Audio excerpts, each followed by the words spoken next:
Senhores, antes do vídeo, dois recados extremamente rápidos. Primeiro, se você era inscrito nesse canal devido aos vídeos de FIFA, essa fase acabou. Pra quem não sabe, nós tínhamos um canal aqui no YouTube tratando sobre futebol, que se chamava NTJ Fute, e que estamos transportando pra cá, com isso extinguindo o antigo NTJKK. Portanto, aqui nesse canal você verá vídeos de análises e opiniões sobre pauta geral no futebol. Segundo recado, peço para que vocês deixem aqui nos comentários se vocês gostam desse tipo de vídeo. Um estilo meio de ideias trocadas, resenha. Peço o apoio de todos para nós levantarmos esse projeto. Uma vez o nosso lendário Andrea Pirlo afirmou que depois da roda, os consoles de videogame foram as melhores invenções do ser humano. E obviamente a fala do italiano se refere a algo muito mais pessoal, até por se tratar de uma distração para o mesmo. Mas discordando do nosso querido Pirlo em algo que não é exato e sim interpretativo, não existe nenhuma invenção na humanidade tão atrativa e tão gostosa quanto o nosso esporte. O futebol une as pessoas, é uma linguagem universal. Nós podemos não falar a mesma língua, mas se tem um jogo de futebol rolando em uma televisão perto da gente, a conexão será genuína, mesmo com a barreira do idioma. Fico, aliás, um pouco incrédulo, vendo algumas pessoas completamente contaminadas pelo saudosismo e o sensacionalismo, decretando a morte do esporte. Os jogadores não são mais como antigamente, as partidas não são mais emocionantes, tudo hoje em dia é a base do dinheiro e quem monta os times são tudo empresários. Soma tudo isso que esse indivíduo cita e traz para a realidade. Faz algum sentido? Ou se trata de um fã, um torcedor magoado descarregando todas as frustrações da vida, em uma terra que, na teoria, ele pode tudo. São por noites como a que vivemos ontem, entre Barcelona e Inter de Milão, que eu costumo dobrar a aposta. O esporte não morreu, pelo contrário, vive o seu auge. Nunca foi tão atrativo e emocionante como agora. Para mim que sou analista, criador de conteúdo, mas acima de tudo um fã assistindo ao espetáculo, ontem 100% de imparcialidade com nenhum tipo de torcida foi de fato um deleite. Dia 6 de maio de 2025 ficará marcado na história.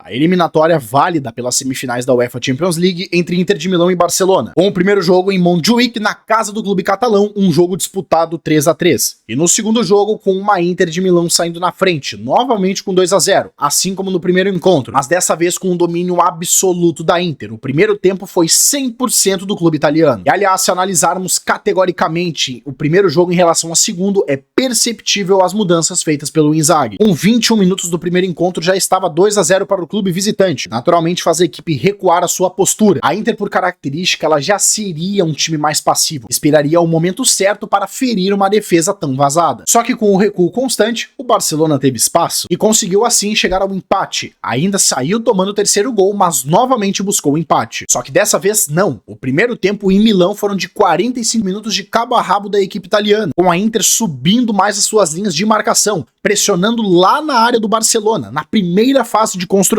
especialmente na figura do Barella, jogando em uma faixa muito mais avançada, quase que ao lado dos atacantes Lautaro e Thuram. E aliás, vale destacar o primeiro tempo do trio de meio-campistas da Inter de Milão, que esses senhores jogaram no primeiro tempo é enormidade, ditando o ritmo tanto com e sem a bola. Só que voltando para um segundo tempo, com 2-0, um agregado no 5-3, jogando em casa para mais de 70 mil torcedores, e com seus jogadores mais cansados devido a toda a temporada até aqui, naturalmente a Inter recuou bastante as suas linhas. E aí o negócio começou a ficar interessante. O grande erro da Inter, na verdade, foi recuar tanto a ponto de dar a primeira fase de construção de graça para o Barcelona. O grande mérito da equipe italiana no primeiro tempo foi a pressão sufocante no campo do Barcelona. Porém, com um recuo tão veemente, Pedri, De Jong e até Inigo Martinez, que começou a poder avançar algumas linhas, começaram a ter espaço. E com uma atuação assombrosa, fenomenal, de gala do menino, a criança de ainda 17 anos, Lamine Yamal, entre parênteses, apesar do Barcelona ter sido eliminado, para mim ele foi disparado o melhor jogador da eliminatória. E com alguns ajustes feitos pelo Hans Flick no segundo tempo, quanto a posicionamento, o Barcelona começou a ganhar corpo. E o segundo tempo foi completo do clube catalão. Porém, o poder da análise nesse momento é importante, pois todos nós sabemos que o Lamine Yamal não pode ter espaço. Com uma jarda de grama, ele é um artista. E como a Inter, sabendo disso, não conseguiu neutralizar o garoto? Simples, apesar de Eric Garcia não ter uma característica, um cacoete tão ofensivo, começou a aproximar mais. Para além disso, a atacada de mestre do Flick foi deslocar Dani Olmo para o meio espaço direito. Entre parênteses, para quem não está tão acostumado com análise, com nomenclatura e alguns jargões, o meio espaço direito é literalmente uma área entre o corredor lateral direito e o meio campo. Portanto, com bola, Lamine era basicamente basicamente um ala pro Barcelona. O trio de frente passou a ser Rafinha, Ferran e Dani Olmo. E aí, meu camarada, com o Di Marco tendo que sair no segundo tempo por questões físicas, ele que aliás fazia um bom jogo, ganhava a maioria dos duelos contra o garoto, Carlos Augusto, que infelizmente não entrou muito bem na partida, e com mais jogadores no setor para sobrecarregar a defesa da Inter e ajudar o Lamine a ter espaço, aí começou a brincadeira. Se tivemos um primeiro tempo inteiro dominado pela Inter, conseguindo encaixar perfeitamente os gatilhos e os momentos da pressão, o segundo tempo foi inteiro do clube catalão. Não à toa busca um empate e busca a virada, faltando 5 minutos pro jogo acabar. O que eu, você e todos nós que estávamos assistindo a partida concordamos é que a eliminatória havia acabado. Se o Barcelona até aqui conseguia dominar o segundo tempo, as mudanças do Simone Inzaghi não fizeram efeito, a vaca já tinha ido pro brejo. Porém, senhores, partidas como essas mostram os dois principais pilares do mais alto nível, na minha opinião. Sim, a parte técnica e tática é de suma importância e deve de fato ser consumida exaustivamente. Porém, hoje, como o nível de tecnologia, acesso a conteúdo, a informação é tão amplo, existem dois pilares que diferenciam os bons times dos campeões. Pois basicamente, no único ataque do segundo tempo e já nos acréscimos da Inter de Milão, o zagueiro Acerbi foi pro ataque como um centroavante e fez o gol do empate. O técnico da seleção francesa, Didier Deschamps, já disse algumas vezes em entrevistas: no futebol hoje em dia, todo mundo está praticamente no mesmo nível, pois é muito acesso a conteúdo técnico e tático. O que vai determinar de fato os verdadeiros campeões é a parte mental. Senhores, não é à toa que o Real Madrid nos últimos 4 anos venceu 2 Ligas dos Campeões, mesmo não sendo o melhor time do mundo. Pois mesmo jogando quase sempre em via de regra pior que o seu adversário, o time entende que precisa de muito pouco para decidir uma partida. Confiança, mental blindado. E eu confesso pra vocês que quando o juizão apitou o fim do tempo regulamentar anunciando a prorrogação, no meu íntimo eu tinha 100% de certeza que o clube italiano ia passar. Além de chegar muito mais fortalecido mentalmente, pois não foram eles que levaram um gol faltando 2 minutos para acabar o jogo, consequentemente impedindo a sua classificação para a grande final, o outro pilar, além da parte mental, além da confiança, iria aparecer na prorrogação: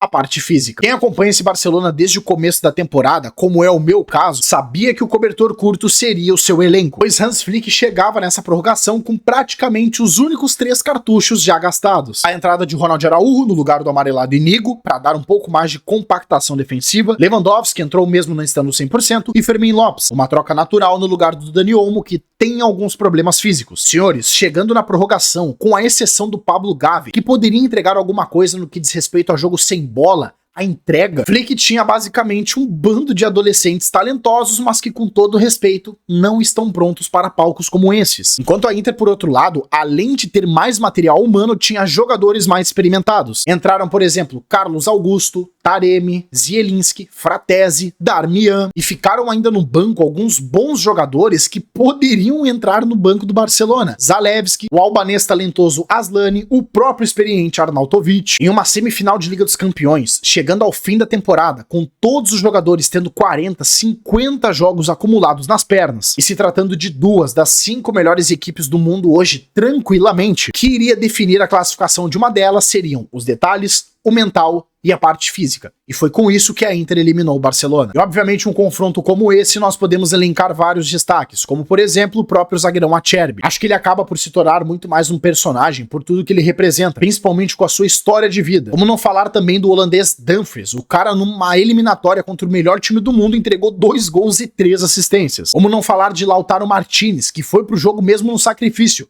Talvez não tinha nem 60% da sua saúde física, e ainda assim fez um gol e conseguiu cavar um pênalti. Marcos Thuram, que fez uma eliminatória de gala, não foi tão expressivo quanto a participações para gol, mas a facilidade do mesmo em fazer pivô, em ser uma arma em profundidade, em sustentar bola no último terço é coisa de maluco. Aliás, depois dessa eliminatória, será que está muito cedo ou já podemos cravar Alessandro Bastoni como o melhor zagueiro do mundo? Como não falar de Jan Sommer, em um momento que a Inter perde o seu goleiro titular na final da Champions de 22-23, Onaná, vendido ao Manchester United por 50 milhões de euros, e contratando Sommer, vindo do Bayern com a confiança abalada, por 5 milhões. Porém, o maior mérito, claro, vai pro comandante Simone Inzaghi. Comentei, aliás, lá no X. Há 4 anos atrás, Antônio Conte construiu a casa dessa Inter de Milão, enquanto o Inzaghi reformou a ponto de transformar em uma mansão. O técnico italiano, que já havia feito um excelente trabalho na Lazio, voltando a colocar a equipe italiana em uma Champions League, vai pra Inter de Milão com o duro desafio de substituir o excelente excelente trabalho de Antônio Conte, que havia sido campeão da Série A, interrompendo uma hegemonia de 9 anos da Juventus. E ele não só consegue mais um Scudetto, como consegue pela segunda vez em 3 anos colocar o time numa final de Champions League. Ele chegou num time que na época era extremamente competitivo e com uma excelente margem para progressão, mas que perdeu algumas peças importantes da época, como Lukaku e Hakimi, por exemplo. E mesmo com poucos recursos, estudando a fio as oportunidades de mercado, pegando ideias do Conte que já eram interessantes e transformando em algo ainda melhor, levou a Internazionale de volta pro topo. Mas como sempre, claro, essa é apenas a minha leitura dos fatos. Peço por gentileza para que você deixe o seu like para que o algoritmo compartilhe o nosso conteúdo, se inscreva no canal, obviamente, para estar a par dos próximos vídeos que estão por vir. Aliás, amanhã já tem vídeo sobre o desenrolar entre Arsenal e PSG para definir o outro finalista. Não esquece de me seguir nas redes sociais que estão na descrição. E claro, deixe sua opinião aí nos comentários e vamos debater.